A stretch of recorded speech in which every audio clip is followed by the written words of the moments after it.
Mucha gente me pregunta ¿dónde queda la librería Becker? ¿Dónde queda la Valle 2040? Bueno, acá en este mapa se puede ver claramente dónde queda. En la ciudad de Buenos Aires, Ciudad Autónoma de Buenos Aires. Y hacemos clic. Ahí se puede ver que está a 2 cuadras y media de Callao y Corrientes.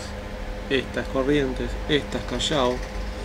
O sea, estamos muy cerca de Barrio Norte. Así que bueno, acá está. Estamos, digamos, en el centro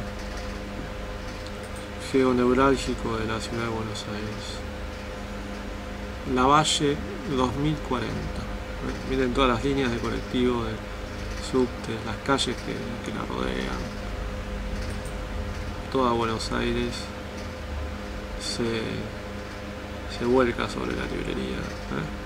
Bueno, un gustazo, adiós.